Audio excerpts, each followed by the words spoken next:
Hello and welcome to this channel जहाँ आप study कर रहे हैं क्लास 11 के मैथ्स की।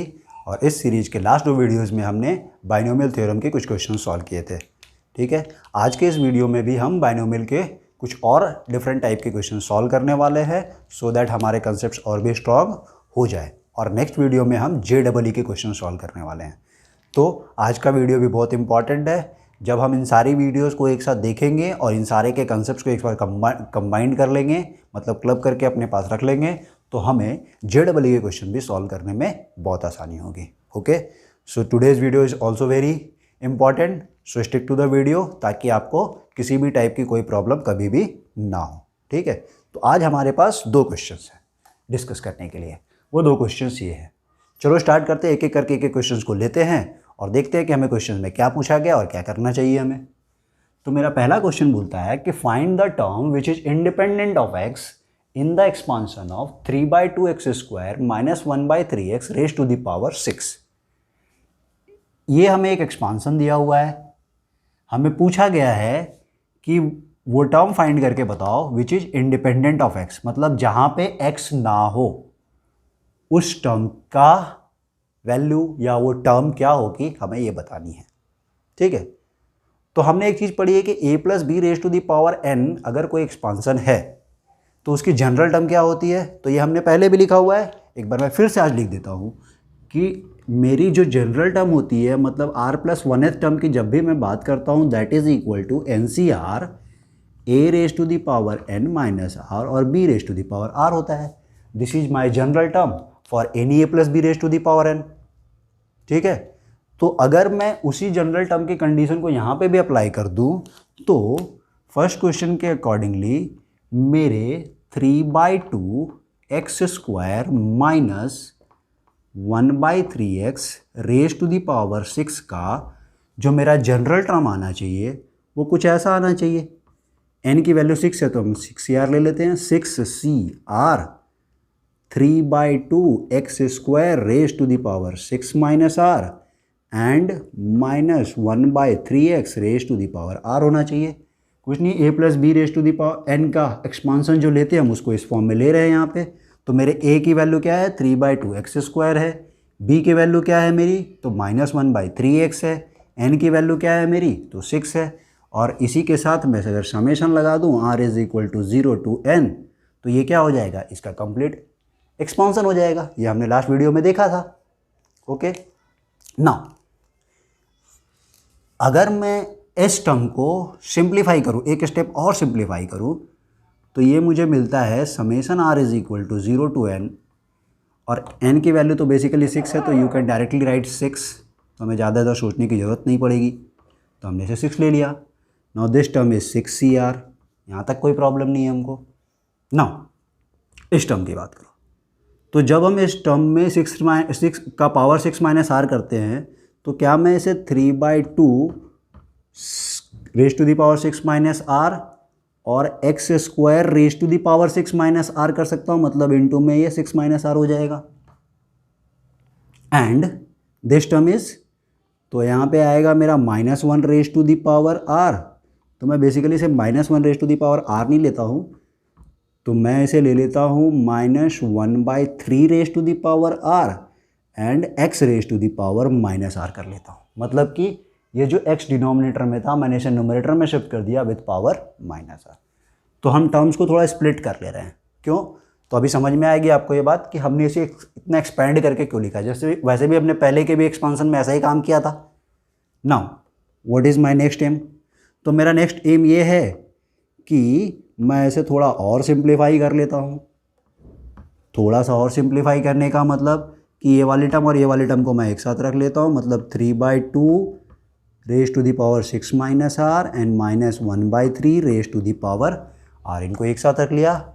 और अब हम देख रहे हैं कि मेरे पास x की 2 टर्म्स है, तो क्या मैं इन दोनों x की टर्म्स को आपस में कंबाइन करके एक सिंगल एक्सप्रेशन में कन्वर्ट कर सकता हूँ, तो कर सकता हूँ। मुझे पता है कि अगर मेरा बेस सेम होता है तो हम पावर्स को ऐड कर सकते हैं। इसका मतलब मेरे x की ओवरऑल जो पावर आएगी, जब 2 यहाँ पे मल्टीप्लाई हो गया तो ये 12 हो गया है, -2r और ये भी -r आके उसके साथ ऐड हो जाएगा। सो फाइनली ये क्या हो जाएगा मेरा -3r। Okay, that is the important step. ये स्टेप तक हमको आना था। अब हम अपने क्वेश्चन पे आते हैं। हमें क्वेश्चन क्या बोला गया था? तो हमें बोला गया था कि find the term which is independent of x. Now what do you mean by independent of x? इसका मतलब ये है कि अगर ये वाली टर्म मेरी यहाँ पे ना हो तो हम देखते हैं कि ये पूरा का पूरा एक्सप्रेशन, देखो अगर मैं ये वाली टर्म, अगर ये वाली टर्म मेरी यहाँ पे नहीं है तो ये पूरा का पूरा एक्सप्रेशन कैसा दिख रहा है हमको? इंडिपेंडेंट ऑफ एक्स दिख रहा है। और यही हम चाहते हैं। क्या चाहते हैं हम? कि मेरा पूरा का पूरा टर्म क्या हो? इंडिपेंडेंट ऑफ एक्स हो। तो ये टर्म को मुझे यहाँ से क्या करना है? गैप करना है। कैसे करूँगा मैं गैप? तो गैप करने का मतलब इसकी वैल्यू बेसिकली हमें क्या करना है? 1 करना है। और हमें एक चीज़ पता है कि anything raise to the power 0 is equal to क्या होता है?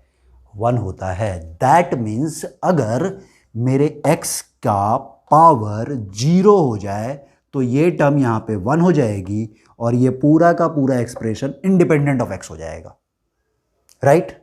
और अगर ऐसी बात है तो इसका मतलब है यहाँ से हमें एक कंक्लूजन मिल जाता है, यहाँ से हमें एक कंक्लूजन मिल जाता है कि मेरे 12 माइनस 3r की वैल्यू 0 होनी चाहिए। क्या होनी चाहिए?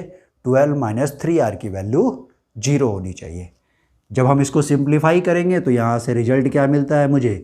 कि मेरे r की वैल्यू क्या होनी चाहिए? 4 होनी चाहिए। मतलब at r is equal to 4 this expression becomes independent of x। Okay, तो हम जब इस इक्वेशन में r is equal to 4 put कर देंगे तो मेरा रिजल्ट आ जाएगा। So therefore at r is equal to 4, therefore at r is equal to 4 ये टर्म क्या हो जाएगी? अब मैं समेशन यहाँ से हटा देता हूँ क्योंकि अब मुझे सारे टर्म्स को ऐड नहीं करना है, मुझे सिर्फ r is equal to 4 put up करना है। तो मुझे सिर्फ इस टर्म पे कॉन्सेंट्रेट करनी है। क्यों? क्योंकि ये टर्म तो 1 हो जाएगा और अब हमें एक्सपांसन लिखने की ज़रूरत नहीं है तो हम समेशन को भी हटा सकते हैं। So therefore this term becomes 6c4 3/2 raise to the power 6 minus 4 मतलब 2 और -1/3 रेज टू द पावर 4। ये टर्म 1 हो जाएगी क्योंकि ये पावर कितनी होने वाली है? 0 होने वाली है। Anything raise to the power 0 is 1। सो यही हमारी वो टर्म है which is independent of x है। अब इसको आप सॉल्व कर लो। तो इसे कैसे सॉल्व करेंगे? सो this is factorial 6 upon factorial 2 factorial 4। 64 की वैल्यू ये आ रहा है हमारा 3 का स्क्वायर मतलब 9, 2 का स्क्वायर मतलब 4 और -1/3 रेज टू द पावर 4 करेंगे तो ये 1/3 रेज टू द पावर 4 की वैल्यू 81 आ जाएगी और माइनस टू द पावर 4 होगा मतलब +1 हो जाएगा। जब हम इस पूरे इक्वेशन को सॉल्व करेंगे तो हम क्या देखते हैं? ये मेरा 9 से कैंसिल हो गया। ऊपर वाली टर्म को जब हम सिंप्लीफाई करेंगे तो 6 × 5 अपॉन 4 फैक्टोरियल हो जाएगा तो कैंसिल हो जाएगा। सो 6 × 5 इज़ 30 अपॉन 2 मतलब 15। सो न्यूमरेटर हमारा 15 आ रहा है। यहाँ से बाई 2 इस पूरे पार्ट का सॉल्यूशन 15/2। पिछले वीडियोस में हमने ये काम किया है कैलकुलेशंस का, तो ये काम आप कर सकते हो। इनटू क्या क्या चीज़ आ रही है मेरे पास? तो 1/4 आ रहा है और 1/9 आ रहा है। हम देखते हैं यहाँ पे कुछ और कैंसिलेशंस हो सकते हैं हमारे। तो ये 3 टाइम्स जाएगा, ये 5 टाइम्स जाएगा। So the answer is numerator comes out to be 5 and denominator comes out to be 2 × 4 × 3 मतलब 8 × 3 सो 24। This is your answer.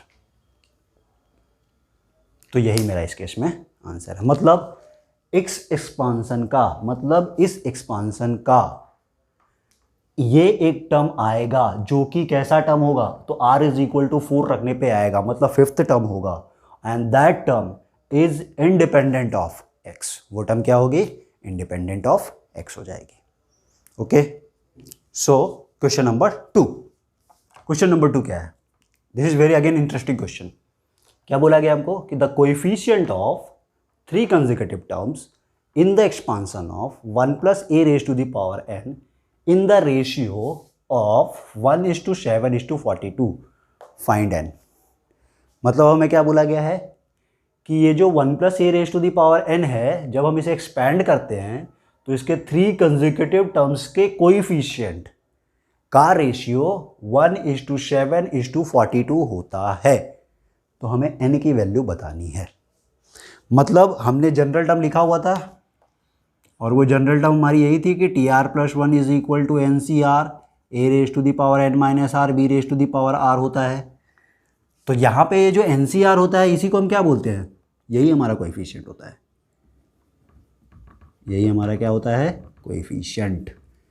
तो हमें क्या बोला गया है कि तीन कंसेक्यूटिव टर्म अगर हम कंसिडर करते हैं यहाँ पे इस एक्सपांशन में, तो उनका रेशियो कुछ इस फॉर्म में आने वाला है। तो यहाँ पे हमें वो भी क्वेश्चन पूछा जा सकता था कि वो तीन कंसेक्यूटिव टर्म्स कौन से हैं, और also find the value of n, but यहाँ पे हमें आसान कर दिया गया। वैसे आसान तो किया नहीं गया हमें फिर भी n तो फाइंड करना ही है, ठीक है। तो कैसे फाइंड करें हमें, तो हमें सबसे पहली भी चीज़ यहाँ पे ये समझनी होगी कि हम वो तीन टर्म्स कंसिडर क्या करें। तो हम ये सोच सकते हैं कि हम r प्लस वन और r प्लस टू कंसिडर कर लेते हैं, मतलब rth term, r plus one th term और r plus two th term consider कर लेते हैं।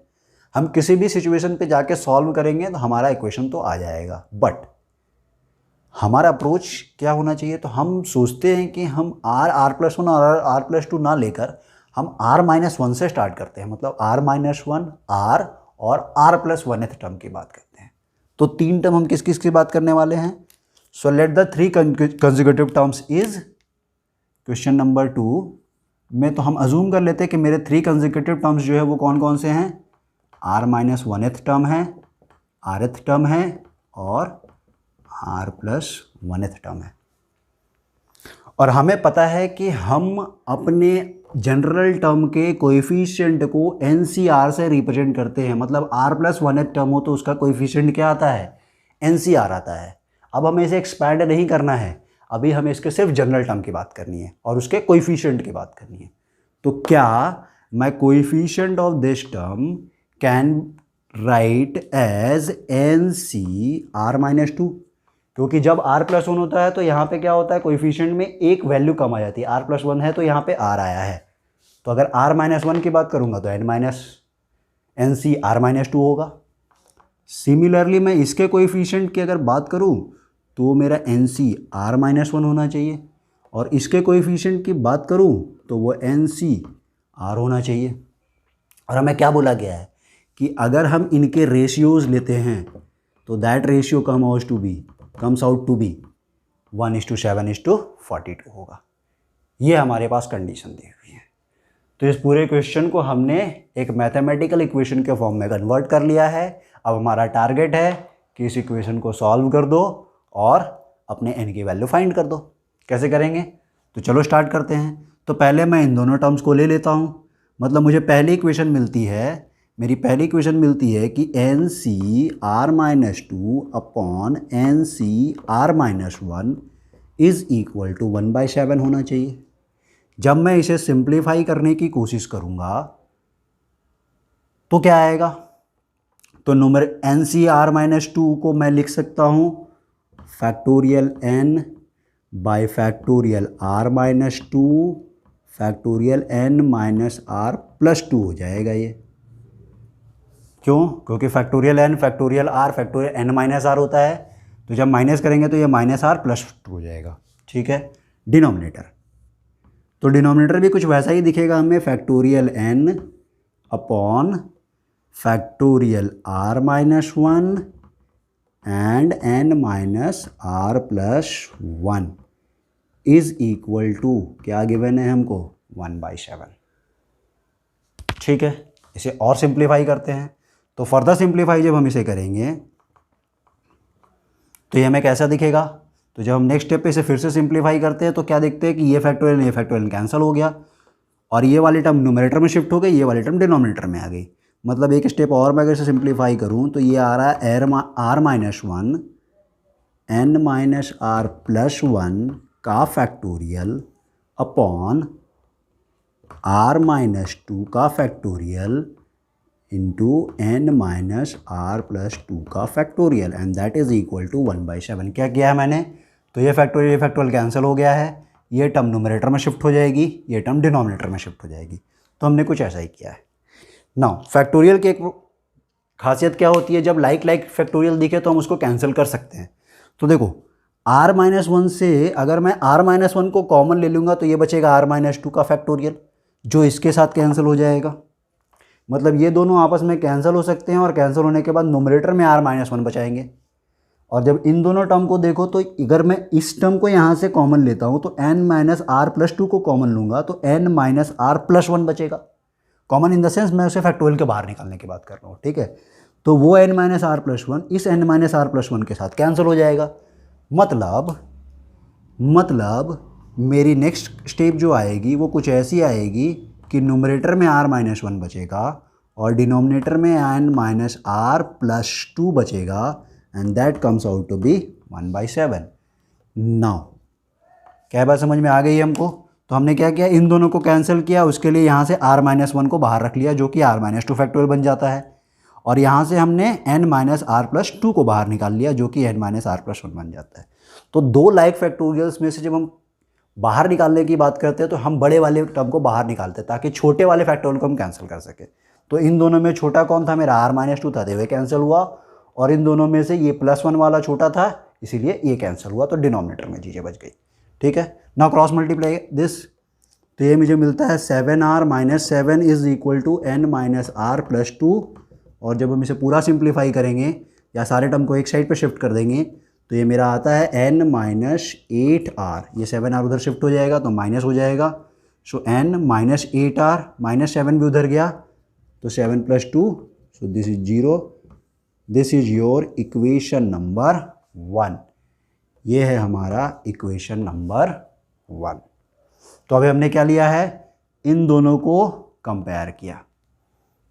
अब हम चाहे तो इन दोनों को भी कंपेयर कर सकते हैं तो मुझे एक दूसरा रिजल्ट मिलेगा।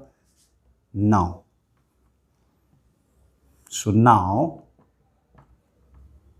क्या NCr-1 upon NCr is equal to 7/42 होना चाहिए, ठीक है। और जिस तरीके से मैंने ये वाली एक्सप्रेशन के बाद ये वाला एक्सप्रेशन लिखा था, उसके बाद ये वाला एक्सप्रेशन लिखा था, तो अब मैं ये वाला एक्सप्रेशन स्किप कर रहा हूँ क्योंकि मैं अब समझ सकता हूँ कि आप इसे लिख सकते हो, तो मैं डायरेक्टली ये वाला एक्सप्रेशन लेने वाला हूँ। और वो एक्सप्रेशन मुझे मिलेगा कि न्यूमरेटर में मेरा आएगा r फैक्टोरियल और n-r फैक्टोरियल, और डिनोमिनेटर में मेरे पास आएगा r-1 का फैक्टोरियल एंड n-r+1 का factorial, and that comes out to be 7/42 करेंगे तो ये 1/6 हो जाएगा हमारे लिए, ठीक है। तो ये वाली स्टेप आ गई, कहने मतलब ये वाले के बाद मैंने ये वाला स्टेप डायरेक्टली लिखा है क्योंकि मैं अब होप कर रहा हूँ कि आप ये वाला स्टेप लिख पाओगे। ओके, नाउ सो अब फिर से वही बात, जैसे यहाँ पे कैंसिलेशन किया था यहाँ पे भी वैसे ही कैंसिलेशन करेंगे। तो r और r-1 में छोटा बड़ा कौन, r, तो ऊपर में क्या बच जाना चाहिए, मेरे पास r बच जानी चाहिए। और इन दोनों में बड़ा कौन, तो ये, तो नीचे में मेरे पास क्या बचना चाहिए, ये वाला बचना चाहिए। So this is n-r+1 and that comes out to be 1/6। This implies that जब क्रॉस मल्टीप्लाई करेंगे तो 6r is equal to n-r+1 हो जाएगा। सो फाइनली मेरा इक्वेशन आ जाएगा n-7r+1 is equal to 0, and this is your equation number 2। अब हमारे पास दो इक्वेशंस आ गई है, एक ये अननोन 2 है मेरे पास, और सॉल्व करके मुझे n की वैल्यू कैलकुलेट करनी है। तो हम कैलकुलेट कर सकते हैं, हम चाहे तो पहले r को कैलकुलेट कर ले, उसके बाद n को कैलकुलेट कर लेंगे क्योंकि ज़्यादा आसान दिख रहा है हमें कि हम n को कंपेयर कर सकते हैं। I can write n is equal to, अगर मैं यहाँ से चाहूँ तो मैं लिख सकता हूँ n is equal to 8r-9 होगा जब मैं इसे इधर शिफ्ट कर दूंगा तो, और इस n की वैल्यू को मैं यहाँ पे पुटअप कर लेता हूँ। So this implies that n की वैल्यू को हमने 8r-9 और ये -7r+1 इज इक्वल टू 0 कर लिया, तो 8 - 7r is equal to r, और -9+1 is equal to -8, so this is equal to 0। This implies that r की वैल्यू कितनी आ गई है, तो r की वैल्यू 8 आ गई है। अगर r इक्वल टू 8 हम यहाँ पे पुटअप कर देंगे तो मेरे n की वैल्यू कितनी आ जाएगी, तो 8 8 या 64 -9 that comes out to be 55। So n की वैल्यू कितनी आएगी, 55, ठीक है। तो ये मेरा रिजल्ट है। तो तो अगर मान लो हमको इस क्वेश्चन में ये हमें n पूछा गया था और यही n हमारा आंसर है, तो पहले हम इसे टिक कर लेते हैं, यही हमारा आंसर है। ठीक है, अगर इसी क्वेश्चन में मुझे पूछा गया होता कि बताओ वो 3 टर्म्स कौन कौन से हैं, तो हमने r की वैल्यू क्या फाइंड की है, 8 फाइंड की है, और वो 3 टर्म्स हमने क्या कंसिडर किए हुए थे, तो r-1 कंसिडर किया हुआ था, r कंसिडर किया हुआ था, r+1 किया था, मतलब 8-1 मतलब 7th 8th और 9th। सो 7, 8 और 9 टर्म का रेशियो जो है वो किस फॉर्म में आने वाला है, 1:7:42 के फॉर्म में आने वाला है। ठीक है, सो this is all about this question. तो होपफुली अब आपको ये बात समझ में आ गई होगी कि यहाँ पे हमने क्या किया हमने, तो हमने कोएफिशिएंट को किससे रिलेट किया कि r+1 टर्म का कोएफिशिएंट NCR होता है। हमने उन 3 कंसेक्यूटिव टर्म को r-1, r और r+1 कंसिडर किया है।